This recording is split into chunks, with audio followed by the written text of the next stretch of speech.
जी नाज़रीन, welcome back.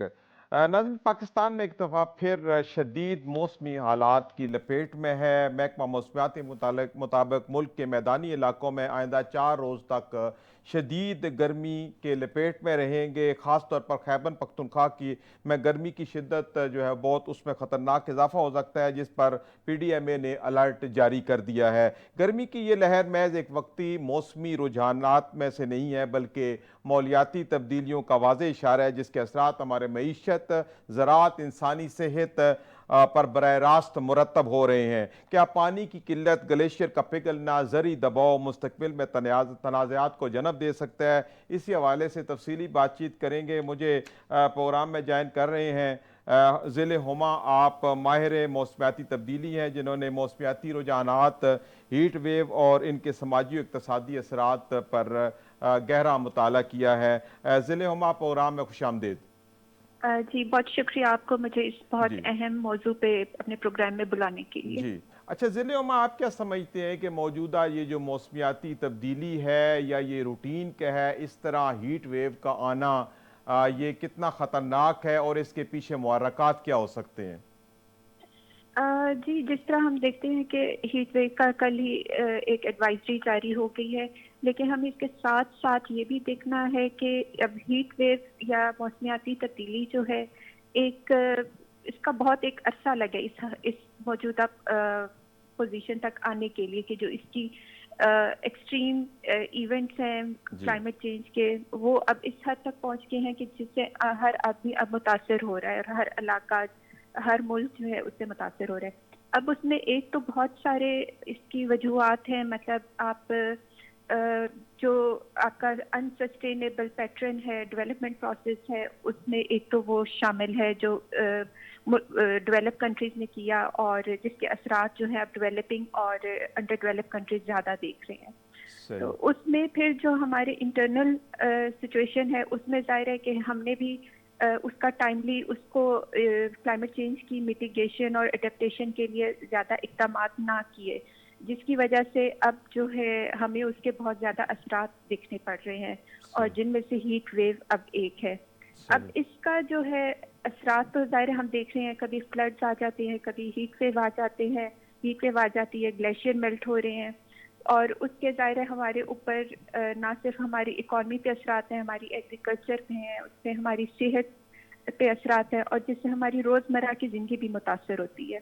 सही। अब जिस तरह मैंने पहले कहा कि क्लाइमेट चेंज या ये जो हीट वेव की चीज़ें मुख्तलिफ डिज़ास्टर्स हम देख रहे हैं, इस पे एक लंबा अरसा लगे हमें यहाँ तक पहुँचने के लिए। जी अब जो है उसको ख़त्म करने के लिए ज़ाहिर है कि अभी हमें दो, एक लॉन्ग टर्म और शॉर्ट टर्म स्ट्रेटजीज़ हैं। शॉर्ट टर्म में तो ये है कि जिस तरह अब हीट वेव की एडवाइजरी जारी हुई है, हम फौरी तौर पे एक शहरियों को आगाही दें और उनमें उनके मुमकिन असरात से बचने के लिए बताएं, जिसमें सही। जैसे ज़रूरत से ज़्यादा बाहर ना निकलें, अगर आपको ज़रूरत नहीं है, पानी का ज़्यादा इस्तेमाल करें, कपड़े बारीक पहने। इसी तरह हुकूमत की तरफ से भी जो है हम्म। 1122 और इस तरह की जो मुख्तलिफ सर्विसेज हैं उनको एक्टिव कर दिया जाए, जी। हॉस्पिटल्स में स्पेशल अरेंजमेंट्स कर दिए जाए। सही। ये तो एक हो गया कि फौरी तौर पे कि आप जी। तो उनके लॉन्ग असरात टर्म से क्या कैसे इकदाम हो सकते हैं? सॉरी। लॉन्ग टर्म क्या जी, इकदाम हो सकते लॉन्ग हैं? टर्म में अब जिस तरह हमें एक तो ज़ाहिर है कि हमें जिस तरह पता है कि क्लाइमेट चेंज का जो एक बड़ी बड़ी और मेन वजह है वो है कार्बन एमिशन। जी। अब कार्बन एमिशन किन वजूहत की वजह से होते हैं, वो ज़ाहिर है कि अगर आपने फॉसिल फ्यूल इस्तेमाल किए हैं, आपकी गाड़ियाँ, आपकी फैक्ट्रियाँ, उनसे जो धुआं निकल रहा है, आपने दरख्त काटे हैं हम्म। जो कि एक कार्बन को स्टोर करने का ज़रिया है, उनको काट दिए। उसके अलावा आपका जो इंफ्रास्ट्रक्चर है उसमें भी ऐसा इंफ्रास्ट्रक्चर है जिससे जो है वो हीट को ज़्यादा जज़्ब करता है, जिससे ज़्यादा गर्मी पैदा होती है। जी। तो इन सब को चीज़ों को देखने के लिए हमें देखना है कि किस तरह से हम अ, जो है इन कार्बन एमिशंस को कम कर सकते हैं। सबसे सही। पहले तो एक लॉन्ग टर्म जी स्ट्रेटजी में, ठीक है। जिसमें कुछ गवर्नमेंट आहिस्ता आहिस्ता कुछ चीज़ें ला भी रही है, जिसमें जी। इलेक्ट्रिक व्हीकल्स को जी इंट्रोड्यूस बिल्कुल। किया जा रहा है। जी। उसमें जो है फैक्ट्रीज का वो जो है ग्रीन एनर्जी पे हमें काम करने की बहुत ज़रूरत है। फिर उसके अलावा हमारा फॉरेस्ट कवर है उसको बढ़ाने की ज़रूरत है।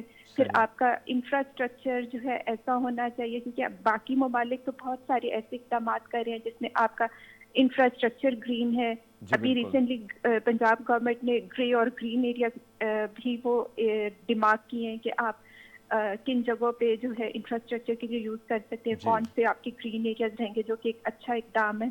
सही। तो लेकिन अब वो चीजें जिन पे हम आहिस्ता आहिस्ता अमल कर रहे हैं, जाहिर है कि वो हमें ज्यादा से ज्यादा करने की जरूरत है। सही। और उसमें जाहिर है कि उसके असरात फिर आहिस्ता आहिस्ता नजर आएंगे। अच्छा और एक बहुत ज़िले उमा, ये जो हीट वेव की वजह से ग्लेशियर्स पिघलना हमारे लिए कितना खतरनाक हो सकता है, किस हद तक ये जा सकता है? हीट वेव जिस तरह अब हम देख सकते हैं कि हम बहुत सारे ममालिक अपने रीजन में, पाकिस्तान हो गया, इंडिया हो गया, नेपाल हो गया, चाइना हो गया, हम दुनिया के बड़ी तरीन पहाड़ों के नीचे दामन में रह रहे बैठे हैं हैं। जो सबसे ऊंचे जी। हैं।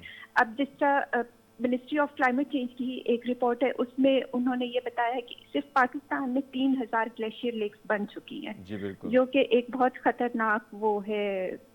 और उसमें हम देख चुके हैं कि बहुत सारे ग्लेशियर लेक आउटबर्स्ट के फ्लड के इंसिडेंट रोनमा भी हुए हैं, जी। जिसकी वजह से काफी नुकसान होता है। तो अब एक तो ये आपका नुकसान हो गया फौरी तौर पे कि अगर आपके ग्लेशियर मेल्ट हो रहे हैं, जो फौरी तौर पे जानी और माली नुकसान होता है सही। ग्लेशियर लेक आउटबर्स्ट फ्लड्स की वजह से। जी।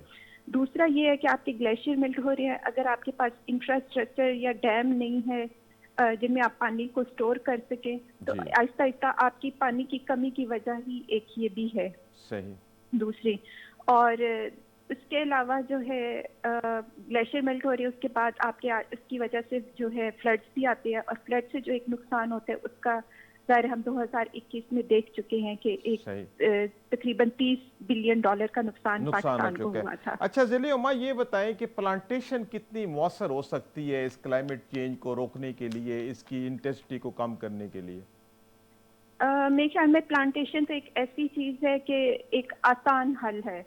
मतलब जब हम बात करते हैं कि हमें टेक्नोलॉजी चाहिए या मुख्तलिफ इक़दाम करने हैं हुकूमत के लिए, कि प्लांटेशन एक ऐसा हल है जो कि एक आम शहरी से लेके हुकूमती सतह तक सबको करना चाहिए। सही। अब उसमें भी मुख्तलिफ चीज़ें हैं कि जिस तरह बाज़ लोग कहते हैं कि अर्बन सेटिंग में हमारे पास इतनी जगह नहीं होती है, घरों में नहीं है, तो जी। हमने अपने उसमें बहुत सारे नए आइडियाज़ दुनिया में आ चुकी हैं। जिस तरह हमने जापान में उन्होंने अपने घरेलू इंफ्रास्ट्रक्चर को इस तरह से बनाया कि उसमें green areas, rooftop, vertical gardening, इस तरह सही। की चीज़ें इंट्रोड्यूस करवाई हैं। सही। तो प्लांटेशन तो मेरा ख्याल है कि एक छोटे से बच्चा जो स्कूल में पढ़ रहा है उसको भी वहाँ पे आगाही देनी चाहिए, सही। और हुकूमती सतह पे भी ज़्यादा इस पे काम करना चाहिए। जी ठीक है। अच्छा, अभी जो मौजूदा हीट वेव चल रही है, ये कितनी मजीद बढ़ सकती है और कितने अरसे तक ये चल सकती है?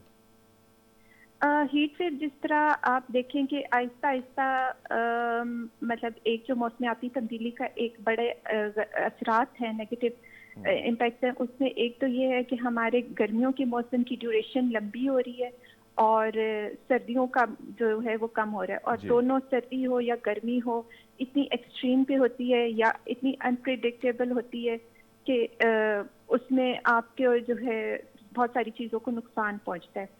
तो अब जो मौजूदा हीट वेव है, इसका जाहिर है कि अभी हमारी तो गर्मियाँ अभी शुरू हुई हैं, जी। तो जिसमें मई और जून का महीना और जुलाई का तो बहुत अहम है, जिसमें हीट वेव के असरात मतलब ज़्यादा होते हैं।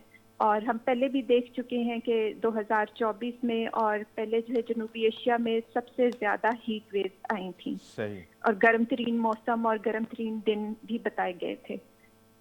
अच्छा, मौजूदा सूरत हाल जैसे हीट वेव की है, तो सैलाब आने की भी कोई तवक्को की जा सकती है? कोई इसके चांसेस हैं इस दफ़ा? सैलाब जो है वो तो एक ज़ाहिर है कि आपको ज़्यादा एक एग्जैक्ट जो है वो कोई आपको उसमें से बता सकते हैं मेट्रोलॉजिकल डिपार्टमेंट या उससे, सही। क्योंकि ज़ाहिर है उनके पास जी। अर्ली वार्निंग सिस्टम्स और वो ज़ाहिर है कि पूरे उसको मॉनिटर कर रहे हैं। सही। लेकिन सैलाब का ज़्यादा इशू हमें तब आता है जब आपकी बारिशों का जो अनप्रेसिडेंट वो वेदर पैटर्न होता है, सही। कि बहुत ज़्यादा बारिशें होती हैं, अचानक से होती हैं, और तब जो है आपके उसके मौसम पे ज़्यादा वो होते हैं, जिसकी वजह से सैलाब आने का ज़्यादा खदशा होता है। सही। अच्छा ज़िले उमा, आप क्या समझते हैं कि ये हीट वेव और जिस तरह की ये क्लाइमेट चेंज है, इससे पानी की कमी वाक़या हो रही है, जिससे डर के इंडिया ने कहा है कि हम सिंध ताश माहदा जो है उसको फिलहाल मुलतवी कर रहे हैं। तो क्या इस तरह की कुछ सूरत हाल है कि इंडिया को भी पानी की कमी का सामना है, जिसकी वजह से इंडस वाटर ट्रीटी को उसने सस्पेंड किया है?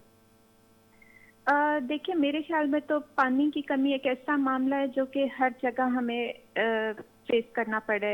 इंडिया एक बहुत बड़ा मुल्क भी है, उनकी आबादी हमसे बहुत ज़्यादा है, और पानी तो एक ऐसी चीज़ है कि आहिस्ता आहिस्ता एक कमी मतलब हर जगह हो रही है। और मेरे ख्याल में एक जो मौसमियाती तब्दीली के एक बड़ा जो नुकसान है, या उसका हम एक कह लें हिस्सा है, जिसको हमें समझने की ज़रूरत है कि क्लाइमेट चेंज की जो चीज़ें हैं, जिस तरह पानी की कमी है, ये एक आपकी जंग और कॉन्फ्लिक्ट्स में एक हथियार के तौर पे इस्तेमाल होने लग पड़ी हैं, सही। जिससे हम ये बात समझ सकते हैं कि किस तरह मुख्तलिफ मालूम मतलब आपने जिस तरह इंडिया की अभी एक मिसाल दी कि उन्होंने जी। फ़ौरन ही, क्योंकि उन्हें ये बात मालूम थी कि पाकिस्तान में भी पानी की कमी है और इसको हम एक हथियार के तौर पे इस्तेमाल कर सकते हैं पाकिस्तान के खिलाफ। तो सही। एक जो मौसमियाती तब्दीली का नुकसान है वो ये भी है कि जाहिर है कि जिससे नेचुरल रिसोर्सेज है उनकी कमी हो रही है, और ममालिक में नेचुरल रिसोर्सेज पे लेने के लिए उनमें मुकाबला है, और वो सही। उनको अपने उसके लिए जंगों या अपने मफादात में एक हथियार के तौर पे भी यूज़ कर रहे हैं। सही। तो जहाँ तक पानी की कमी है, वो तो मेरे ख्याल में आज पूरी दुनिया में ही उसको कमी का सामना है पानी का, हम जितना भी कहें, क्योंकि मौसमियाती तब्दीली की वजह से। तो सही। जाहिर है इंडिया में भी एक बड़ा मुल्क है, ज़्यादा जी, आबादी वहाँ है पे भी और इसी उन तरह की सूरत हाल है, बिल्कुल ठीक चीज़ें है। हैं। अच्छा, ये जो मौसमियाती तब्दीली है, जैसे आपने खुद बताया कि कार्बन एमिशन की वजह से हुई है और तरक्की याफ्ता ममालिक ने इसको फैलाने में बड़ा अहम किरदार अदा किया है, लेकिन अगर देखा जाए तो पाकिस्तान इससे सबसे ज़्यादा मुतासर मुल्क है। तो क्या अक़वाम आलम कोई पाकिस्तान की मदद कर रहे हैं इस सिलसिले में, ताकि पाकिस्तान को रेस्क्यू किया जाए? चूँकि ये जो एक गलत काम है, किया तो पूरी दुनिया ने है, लेकिन इसके सबसे जो बड़ा खमियाजा है वो पाकिस्तान भुगत रहा है। जी, ये एक बहुत अहम जज़ू है इस पूरे क्लाइमेट चेंज के मौजू के बीच में। जिस तरह हम देखते हैं कि मतलब ज़ाहिर है कि पाकिस्तान में 2021 का सैलाब आया, पाकिस्तानी हुकूमत ने लोगों ने अपना केस पूरी दुनिया के सामने पेश किया। जी। जिनीवा कॉन्फ्रेंस हुई, उसमें एक अच्छा उन्होंने हमारी डिप्लोमेट्स और हुकूमत नुमाइंदों उन्होंने ये अपना केस रिप्रेजेंट किया, जिससे हमें एक जी। बड़ी इमदाद भी मिली। अभी भी रिसेंटली जिस तरह वर्ल्ड बैंक से हमें क्लाइमेट चेंज पे फाइनेंस मिली है, जी, एक रकम बिल्कुल, अभी मिली है, मिली। लेकिन एक ओवरऑल हम देखें, क्योंकि जिस तरह पाकिस्तान मुतासर है उस तरह बहुत सारे मुल्क मुतासर है। अगर हम इंटरनेशनल कॉन्फ्रेंस जो क्लाइमेट चेंज पे कॉप होती है हर जी। साल, जी। उसमें बहुत सारे ऐलानात किए जाते हैं, जिसमें ग्रीन क्लाइमेट फंड है, जिसमें लॉस एंड डैमेज फंड है।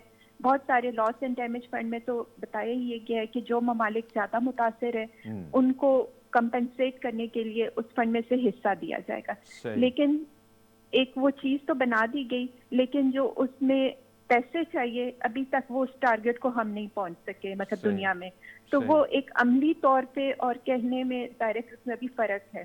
सही। और जितना ममालिक में नुकसान हो रहा है, उस हिसाब से जो इंटरनेशनल कॉन्फ्रेंसेस में डेवलप कंट्रीज हैं वो जितनी कमिटमेंट करते हैं, या इस तरह के फंड्स में एक वो अपनी कमिटमेंट करते हैं कि हम इसमें पैसे देंगे, सही। लेकिन जब वो अमली तौर पे उस पर आती है बात अमल करने की, तो अभी तक जो ग्रीन क्लाइमेट फंड है उसमें ये कहा गया था कि हर साल जो है $100 बिलियन जो है इकट्ठे किए जाएंगे, सही। लेकिन वो कभी ये पूरा नहीं हो सका। इसी सही। तरह लॉस एंड डैमेज फंड वो बनाया गया, उसको हम्म। बना तो दिया गया, अनाउंस कर दिया, ये कामयाबी थी कि लेकिन अमली तौर चले, पे कुछ ना हुआ। अमली तौर पे उसमें अभी तक वो उस तरह से फंक्शनल नहीं हो अच्छा। सका। अच्छा, ज़िले उमा, हम मुल्की तौर पर हमारे अपने इदारे जैसे PDMA है या दूसरा इंफ्रास्ट्रक्चर है, वो इस हीट वेव और दूसरे मौसमी असरात से जो इस तरह के मसाइल पैदा हो रहे हैं उससे निमटने के लिए तैयार हैं? कोई इंफ्रास्ट्रक्चर ऐसा है हमारे पास? उसमें ये है कि जिस तरह एक तो ये चीज़ है कि पहली दफ़ा हीट वेव आई थी कि 2015 में, मुझे याद है ठीक। कराची में जी। वाक़या हुआ था, जिसमें 1000 से ज़्यादा लोगों की मतलब कुछ की डेथ्स हुई थी और कुछ का जो है सेहत के असरात हुए थे। जी। अब जब उस टाइम पे आया तो वो ज़ाहिर एक पहला वाक़या था हीट वेव का, तो जी। उसमें ज़ाहिर गवर्नमेंट भी तैयार नहीं थी, जी। एक इंसिडेंट हुआ, लेकिन उसके बाद से ये है कि एक अर्ली वार्निंग सिस्टम्स और उस तरह की कुछ चीज़ें हुकूमती सतह पे की गई हैं कि जिससे आपको एटलीस्ट पता चल जाए कि कोई इस तरह का वाक़या रुनमा होने वाला है। सही। अब उसमें जिस तरह हमारे अदारे हैं, एनडीएमए हो गया, मिनिस्ट्री ऑफ क्लाइमेट चेंज है, मतलब कुछ उनके आगे प्रोविंशियल डिपार्टमेंट्स भी हैं, जी। कुछ उस पे भी हैं काम। तो उसमें ये है कि वो ज़ाहिर है कि टाइमली लोकल गवर्नमेंट्स के साथ मिलके इक़दामात करें, जिसमें हॉस्पिटल्स में जिस तरह के बहुत सारे केसेस बढ़ जाते हैं इमरजेंसी के, फिर जिस तरह फ़ौरन कोई इमरजेंसी हो वहाँ पे 112 चले, वैसे ही हमारी एक अच्छा काम कर रही है। तो वो फौरी तौर पे पहुँच जाए, ऐसे किसी को ज़रूरत पड़े हीट वेव के, फिर इस तरह पानी मुमकिन बनाया जाए कि सही। आमतौर पे बाहर के मुल्कों में ये होता है कि फ्री डिस्ट्रीब्यूशन होती है पानी ठीक की, है। जब इस तरह की हीट वेव या कुछ इस तरह की अलार्मिंग सही। जूसेस और इस किस्म की चीज़ें दी जाती हैं। ठीक है। तो इस तरह के कुछ इक़दामात हमें ज़्यादा करने की ज़रूरत है, सही। जिससे ताकि इससे निपटा जा जी, सके। ठीक। अच्छा ज़िले में आप कौन से कोई इमरजेंसी ऐसे 1, 2, 3 ऐसी तजावीज़ देती हैं कि जिससे फ़ौरी तौर पर हम इस क्लाइमेट चेंज के मसले से निमटने के लिए कोई अहम किरदार अदा कर सकें? क्लाइमेट चेंज ज़ाहिर है कि एक फ़ौरी तौर पे, तो जिस तरह मैंने पहले कहा कि इस तरह नहीं है कि आप 1 हफ़्ते या 6 महीने में इस पे फ़ौरी तौर पे काबू पा सकते लेकिन हैं। प्रायोरिटी के हिसाब से आप बताएं कि कौन से ऐसे 2-3 ऐसे कोई इकदामात है जो करने जो है वो इमरजेंसी है? प्रायोरिटी के हिसाब से एक तो मेरे ख्याल में कार्बन एमिशंस को कम करने की ज़रूरत है, मतलब सही। मैक्सिमम, चाहे वो जी। थ्रू इलेक्ट्रिक व्हीकल्स हो या जो भी उसकी सोर्सेज हैं डिफरेंट, उनको सबसे पहले कार्बन एमिशंस को कम किया सही। जाए।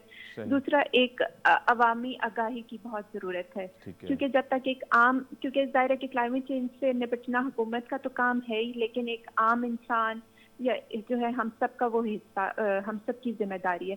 तो वो जी। उसमें जिस तरह स्कूल कॉलेजों में आगाही मुहिम, छोटी छोटी एक्टिविटीज ऑर्गेनाइज की जाए छोटे बच्चों को स्कूल में, ताकि उन्हें वहीं से इसके सही। बारे में इल्म होना शुरू हो जाए, और वो ताकि एक जिम्मेदार शहरी बने। ठीक है। तो इस, और फिर पौधे, ज़ाहिर है जैसे मैंने बताया कि हुकूमत की तो है, लेकिन एक आम आदमी का भी फर्ज है। तो ये छोटी छोटी एक्टिविटीज जो हुकूमती सतह से लेके एक ज़ाती सतह तक हम अपने तौर पे कर सकते हैं। जी, तो इस ठीक। तरह के 2-3 इक़दामात हैं जो हमें फौरी तौर जो पे वो करने उस पे से हम करने की ज़रूरत है। क्लाइमेट चेंज के मामले से किसी हद तक निपट सकते हैं। जी, ज़िले में आपका बहुत शुक्रिया, आपने वक्त निकाला और प्रोग्राम में शामिल हुए। नाज़रीन, इसी के साथ हमारा वक्त हुआ है एक ब्रेक का। हाज़िर होते ही छोटे से वक्फे के बाद।